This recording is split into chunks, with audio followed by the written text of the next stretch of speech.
Olá, mais uma aula do meu curso gratuito para falar referente aos setups que eu mais utilizo nas minhas operações de swing trade, day trade e o que eu uso para complementar as minhas operações com opções.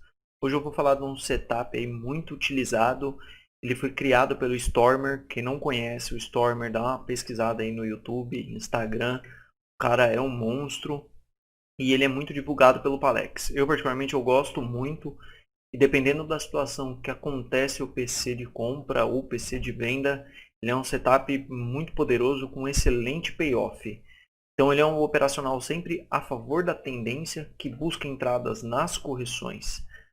A vantagem de qualquer setup são as regras a serem usadas. O que vai fazer ele funcionar ou não é a sua disciplina.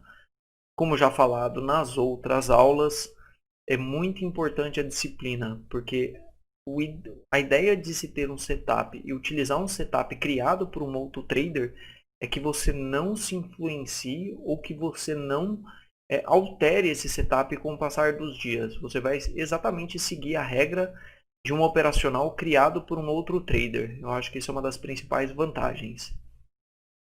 Então, o setup, no caso de compra, você vai precisar de uma média de 21. Uma média, ela pode ser exponencial ou aritmética. As duas funcionam muito bem. Após uma perna de alta, nesse caso, acima da MM21, o ideal é uma correção de 3 ou mais candles em direção à média 21. Então, perna de alta, ele corrige diretamente na média de 21, deixa um sinal de fundo no rompimento da máxima, compra e segue a operação. Vamos a alguns exemplos de PCs ativados. Então, a média vermelhinha aqui é a média de 21 períodos. Então, perna de alta, o preço corrige em direção à média de 21. Ó, 1, 2, 3. Quarto candle aqui, ó, ele já deixa um candlezinho que indica um sinal de fundo. Superou a máxima, compra, stop na mínima do movimento e a operação segue a favor. Um caso de stop loss, como todo setup, ele não faz milagre, então ele é um excelente setup, mas ele também não acerta todas. Então, perna de alta, 1, 2, 3 candles em direção à média 21, deixou um sinalzinho bem parecido com o do slide anterior, compra ativada, stop na mínima do movimento, ele até anda um pouquinho, mas devolve tudo e stopa a operação. Regras operacionais para venda. É a mesma coisa, só inverte a posição. Então, perna de baixa, média de 21 caindo.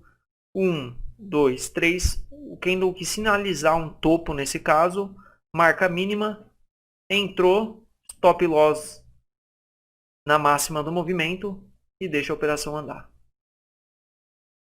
Então, vamos a um caso. Perna de baixa, não é porque tem o gap que não é uma perna de baixa, é uma perna, é um movimento, o preço saiu daqui, veio até aqui. Aí tem 1, 2, 3 fechamentos. Ativa no próximo candle, stop lá em cima e a operação ó, vai a favor. Um caso de stop loss, né? Então, olha lá, perna de baixa, 1, 2, 3, 4 candles, ele ativa e stop lá e já na sequência ele acaba acionando o stop loss. Então esse é o setup de PC, ponto contínuo. O mais comum é com a média 21, tem gente que utiliza com uma média de 50, com a média de 200, 90, 80 períodos, acho que também eu já vi o Palex falar bastante. Então um exemplo de um setup que eu utilizo bastante e gosto bastante. Se você curtiu o conteúdo, deixa um joinha aí para mim e me segue aí que tem bastante coisa boa aí de análise técnica.